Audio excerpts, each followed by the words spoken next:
Matthäus 5 und Vers 8. Matthäus 5 und Vers 8.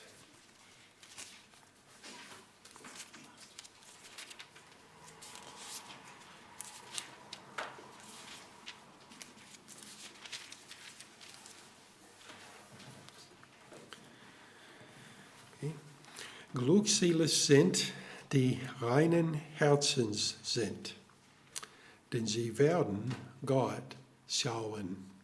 Lass uns nochmals beten. Vater, ich bete, dass du wirst dein Wort segnen, dass du wirst uns helfen zu verstehen, was es bedeutet, ein reines Herz zu haben. Und Vater, ich bete, dass als wir schauen in dieses Stelle und in andere Versen, dass du wirst uns auch helfen zu verstehen, dass ein reines Herz ist nicht etwas, das wir selbst schaffen können, sondern dass es ist etwas, das nur du machen kannst in uns. Ich bitte in Jesus' Namen. Amen. Ich lese das Vers nochmals. Glückselig sind, die reines Herzens sind, denn sie werden Gott schauen.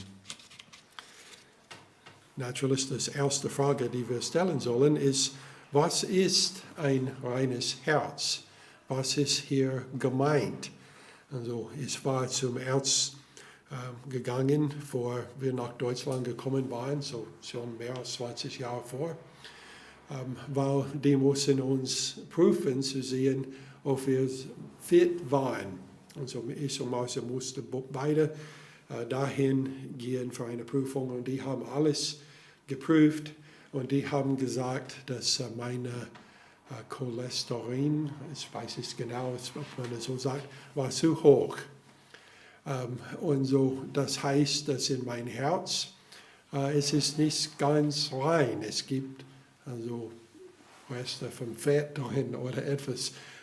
Und so, manchmal, wenn Leute haben dieses Problem, die machen irgendwas, um das Herz zu reinigen.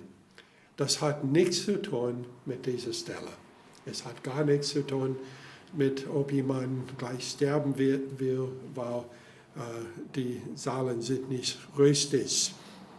So, was ist ein reines Herz? Bevor ich erkläre, was ein reines Herz ist, ich habe eine andere Frage. Und ihr müsst es nicht laut antworten, also wenn ihr möchtet. Wenn du der König David wärst und du schreibst ein Psalm, von dem dieser Spruch von Jesus gekommen ist, und du ein Beispiel geben würdest von jemandem, der vor dir lebt, und du müsstest ein Beispiel geben von jemandem, der ein reines Herz haben, wen würdest du benutzen für dieses Beispiel? Also ich könnte Leute nennen, also wir können anfangen mit Adam und Eva und Kain und Abel und Henoch, und also wir können eine sehr lange Reihe von Menschen nennen, der schon gelebt hat zu der Zeit. Auch Hiob könnte ein Beispiel sein. Wer würdest du nutzen als ein Beispiel? Und ich glaube, es wird eine Überraschung sein, wenn du siehst, wen David benutzt hat. Psalm 24 und Vers 3. Psalm 24, Vers 3. Und diese ist die Stelle, von dem Jesus Christus dieses Teil der Bergpredigt genommen hat. Also sehr viele von den Seligspreisungen sind aus den Psalmen, manche sind aus Jesaja, manche vielleicht sind nicht gebunden mit einer bestimmten Stelle im Alten Testament, aber mehrere sind gebunden mit etwas im Alten Testament. Und Vers 3, Psalm 24, wer darf auf den Berg des Herrn steigen?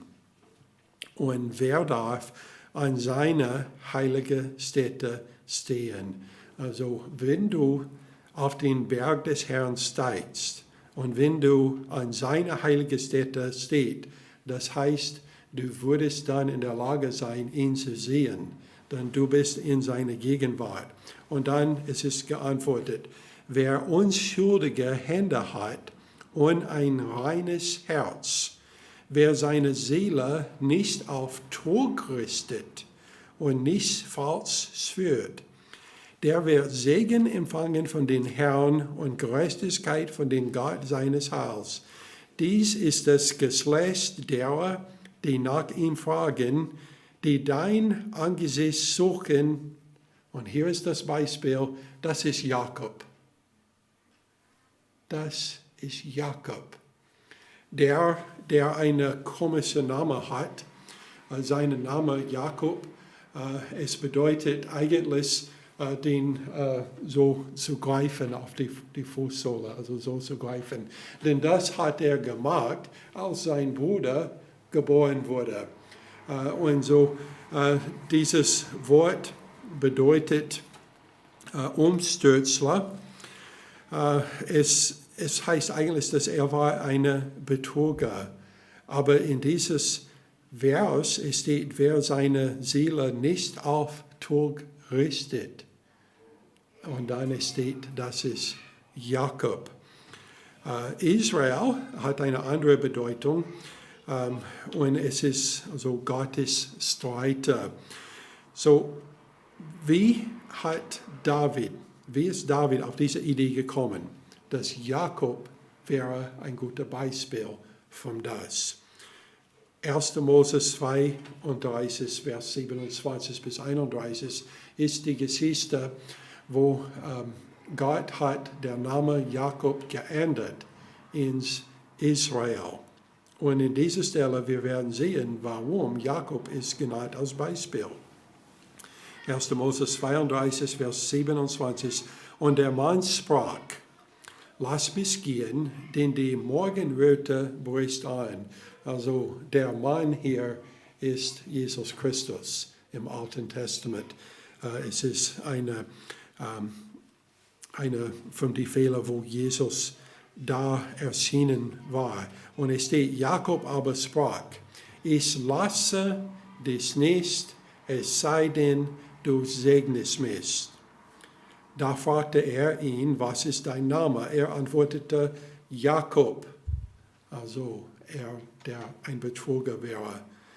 Da sprach er, dein Name soll nicht mehr Jakob sein, sondern Israel. Denn du hast mit Gott und Menschen gekämpft und hast gewonnen. Jakob aber bat und sprach, lass mich doch deinen Namen wissen. Er aber antwortete, warum fragst du nach meinem Namen? Und er segnete ihn dort. Jakob aber nannte den Ort Peniel, denn er sprach, ich habe Gott vom Angesicht zu Angesicht gesehen und meine Seele ist gerettet worden. Es gibt einen Unterschied zwischen der Jakob, der geboren wurde als Betrüger, und der seine Bruder Esau mehrmals betrogen hat, und der Jakob, der kämpft mit Gott und sagt, ich lasse dich nicht los, bis du mich segnest. Und dieser Jakob war der das Angesicht von Gott sucht.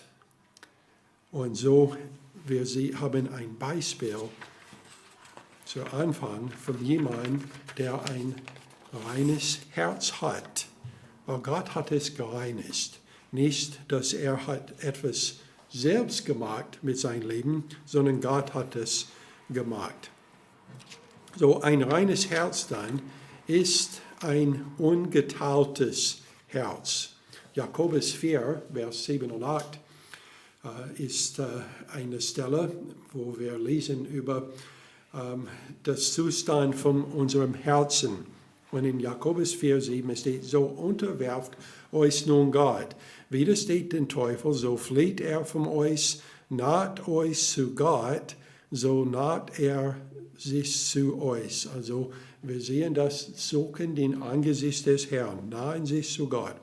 Reinigt die Hände, ihr Sünde, und heiligt eure Herzen, die ihr geteilten Herzens seid.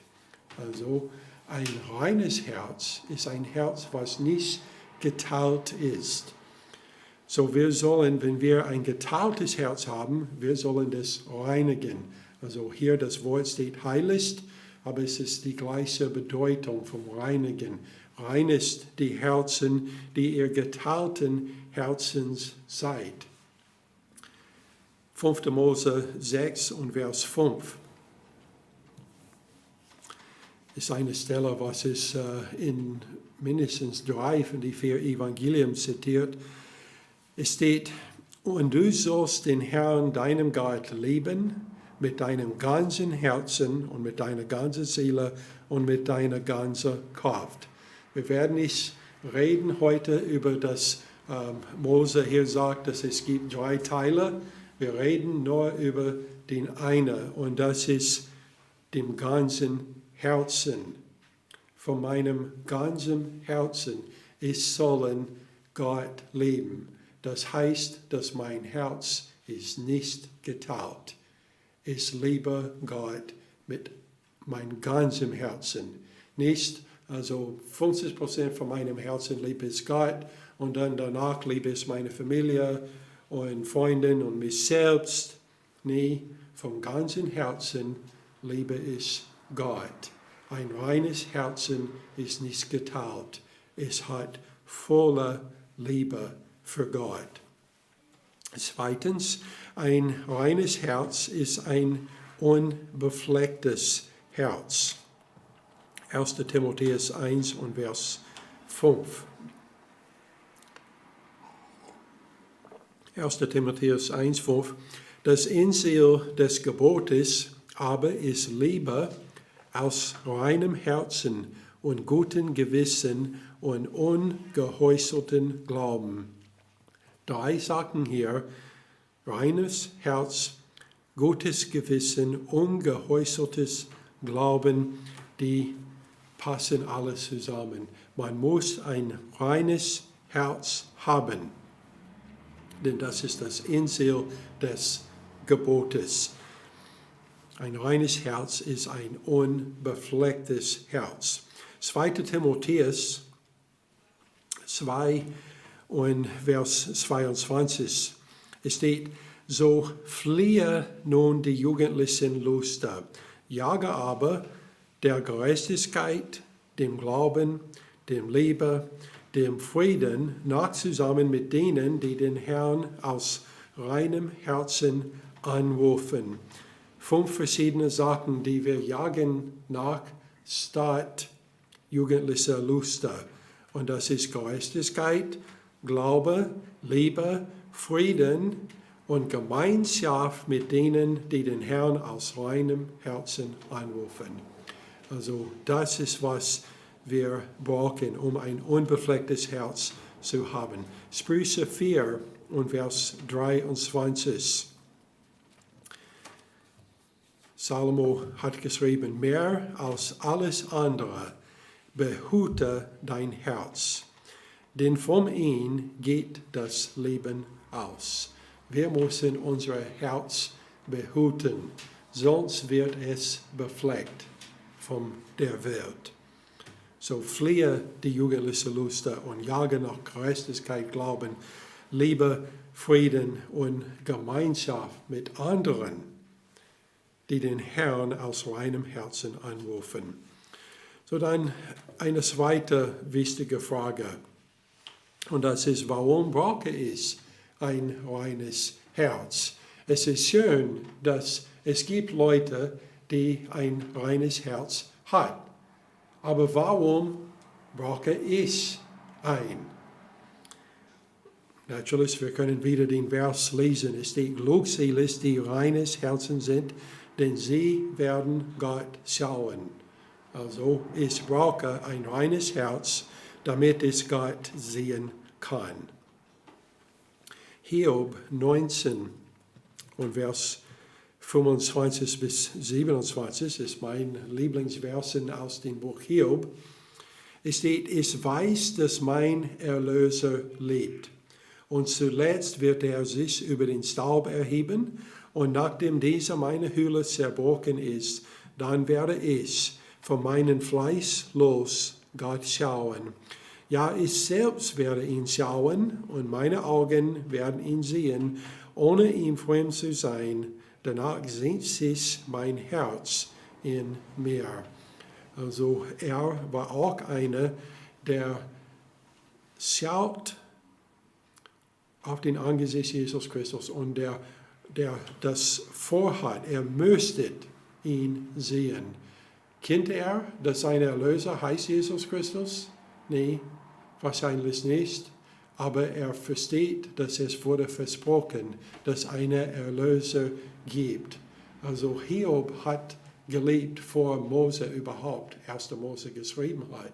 Und so er wusste nicht, dass in 1. Mose 3 und Vers 15, dass Gott hat versprochen, eine Erlöser zu geben. Mindestens er wusste das nicht, weil Mose das geschrieben hat. Aber ich glaube, er wusste das, dass Gott hat dieses Verspruch gemacht. Und so er sagt, ich weiß, dass mein Erlöser lebt. Und er wusste, dass er würde in der Endzeit ihn schauen.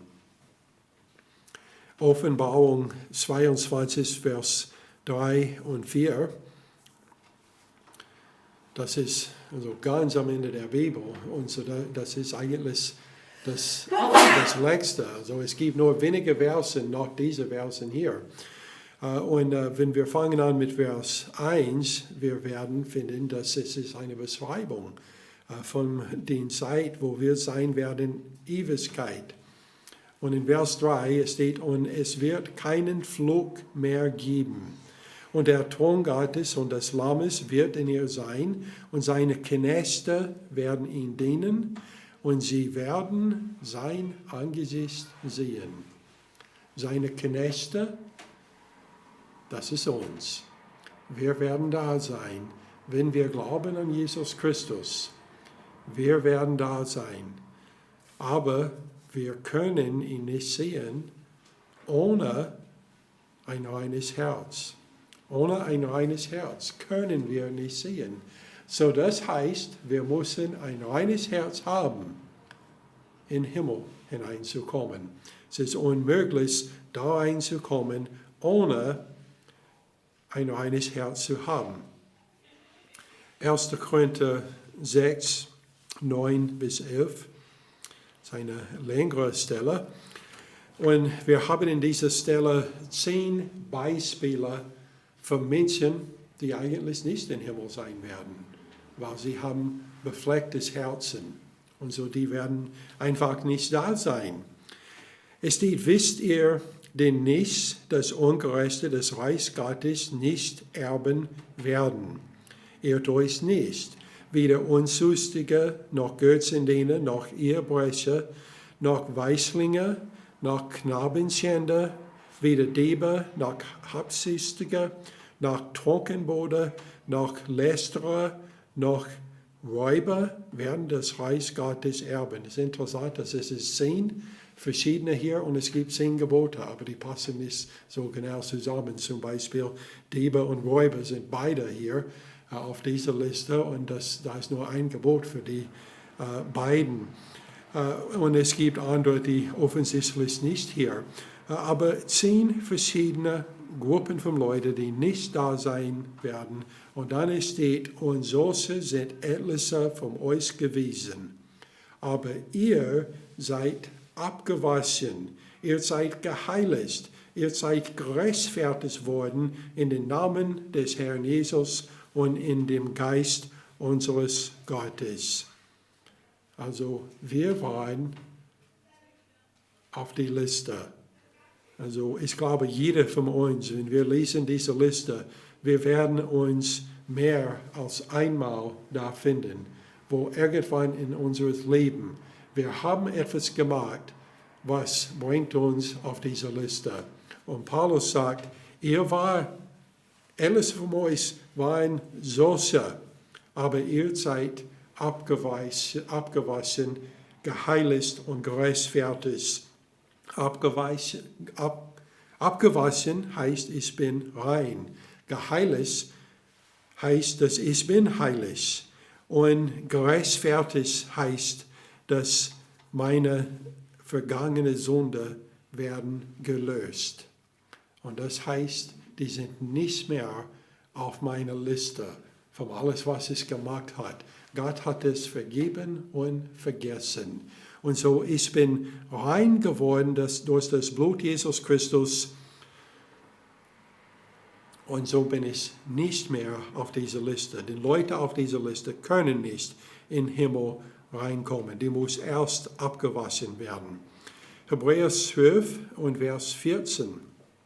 Hebräer 12, 14 ist die Jagd nach dem Frieden mit jedermann und der Heiligung, ohne die niemand dem Herrn sehen wird.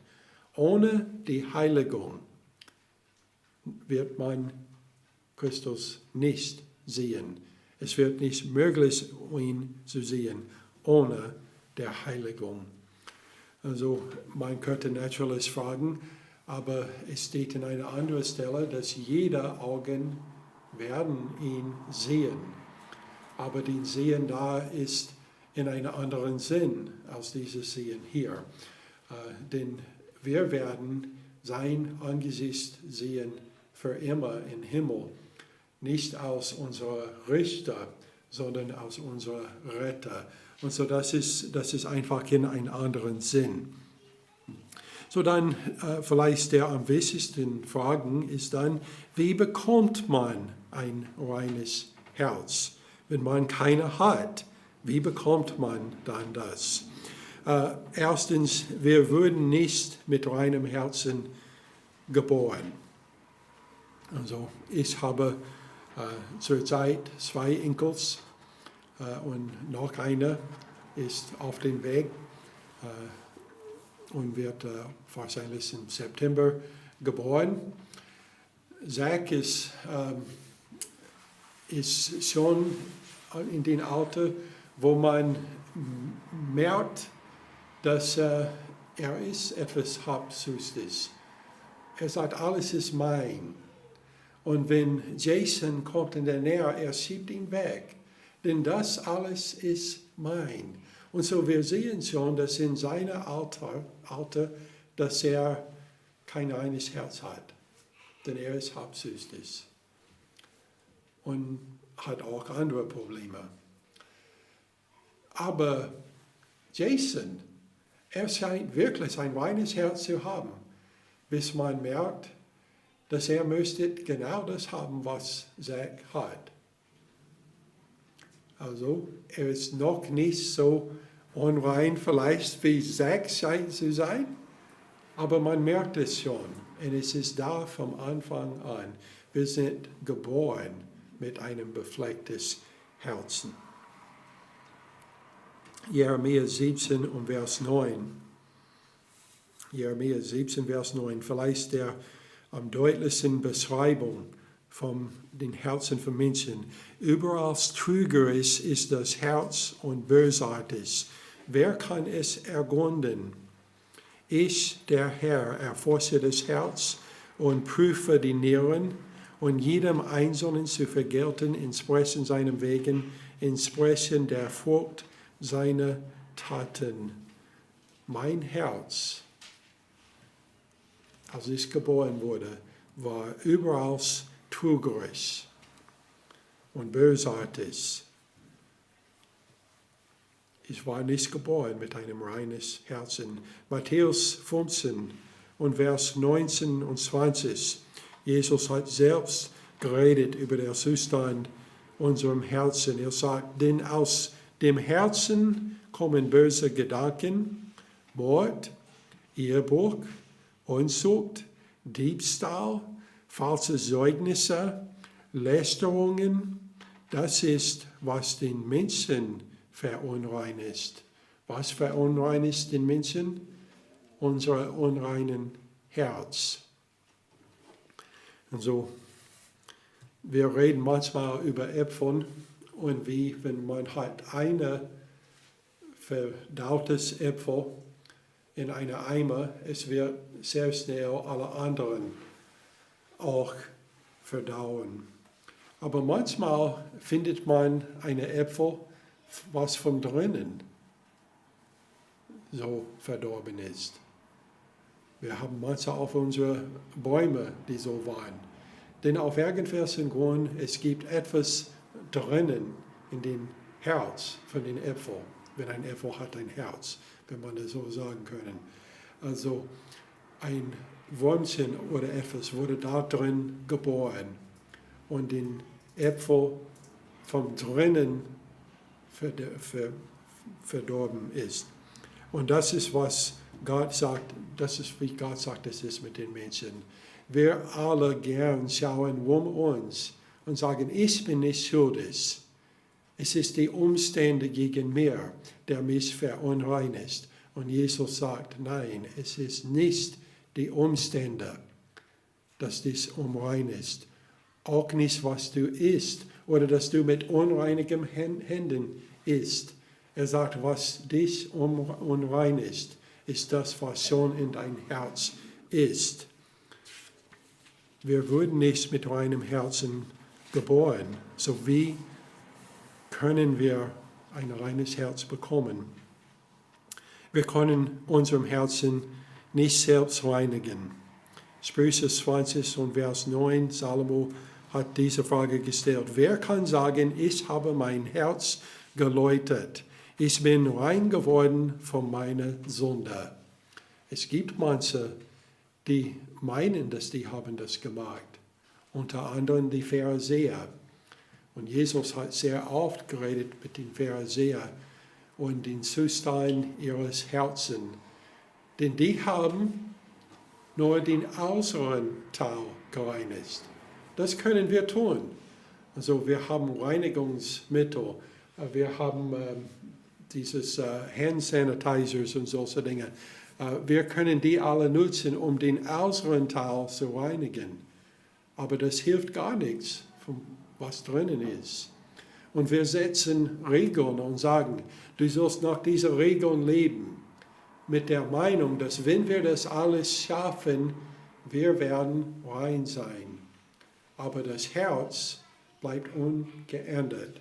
Wir können unser Herz nicht selbst reinigen. Nur Gott kann unsere Herzen rein machen. Römer 10, Vers 9 bis Vers 11.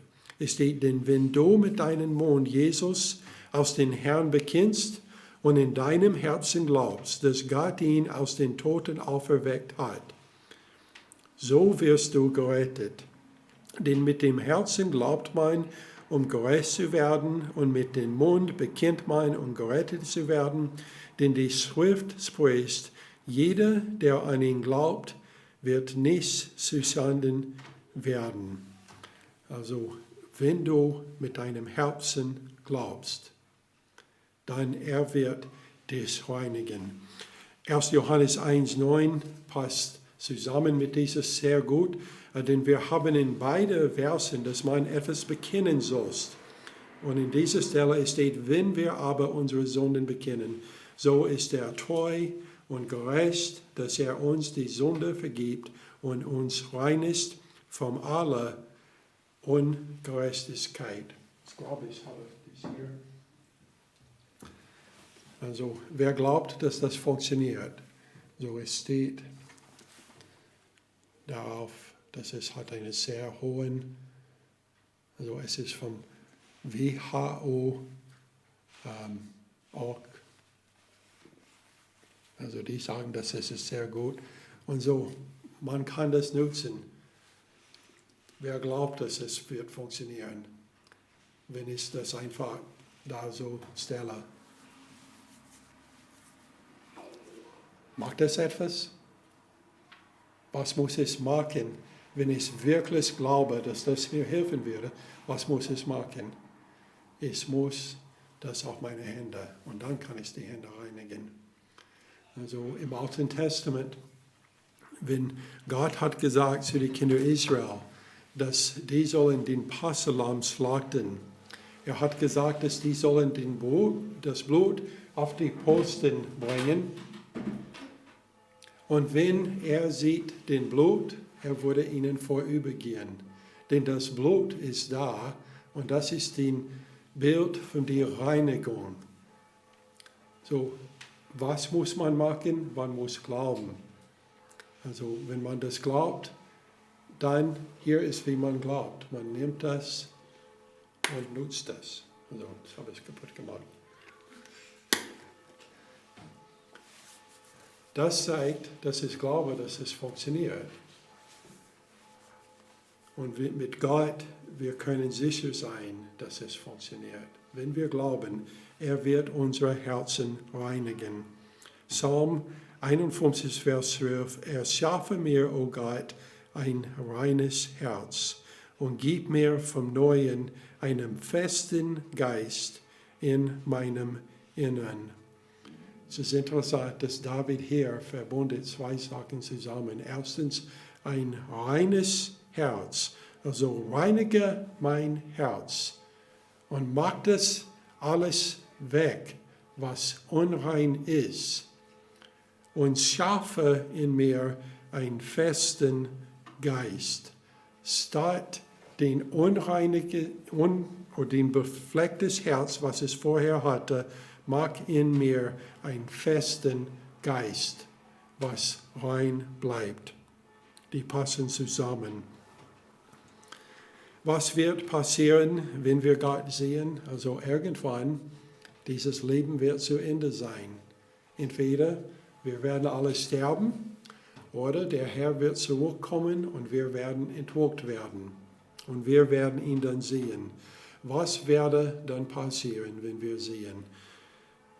Matthäus 5,8 ist die glückselig sind, die reines Herzen sind, denn sie werden Gott schauen.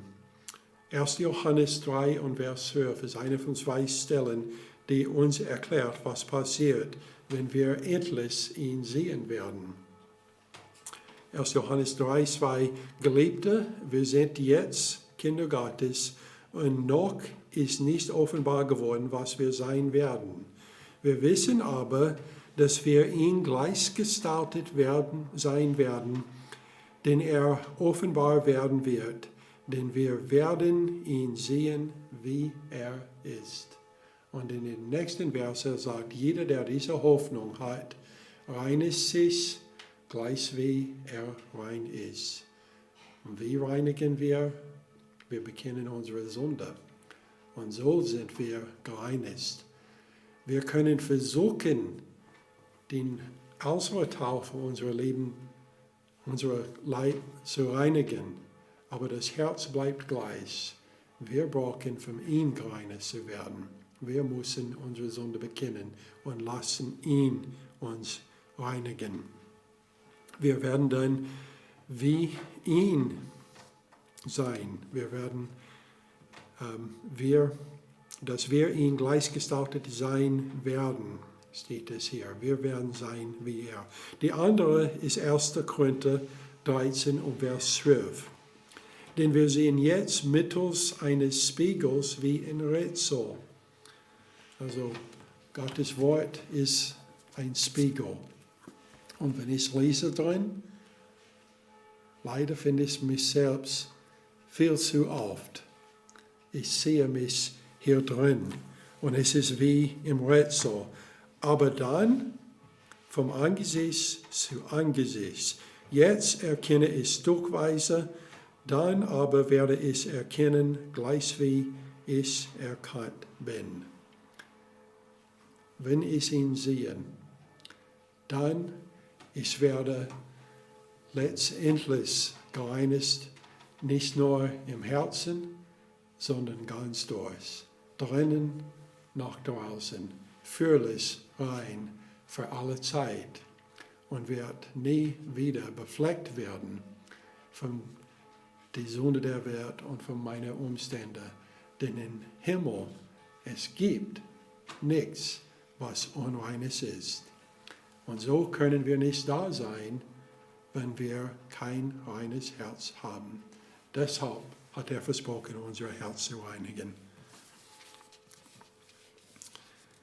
Lass uns beten. Vater, ich danke dir für dein Wort und für dieses Versprechung von Jesus, dass wenn wir ein reines Herz haben, dass wir werden Gott sehen. Und Vater, ich bete, dass falls es jemanden hier gibt, der bis zu diesem Tag noch nicht Jesus Christus als ihren Retter angenommen hat, Vater, ich bete, dass die werden heute ihre Sünde bekennen und bekennen, dass Jesus der Herr ist, damit sie auch reines werden sein kann. Ich bitte in Jesus' Namen. Amen. So let's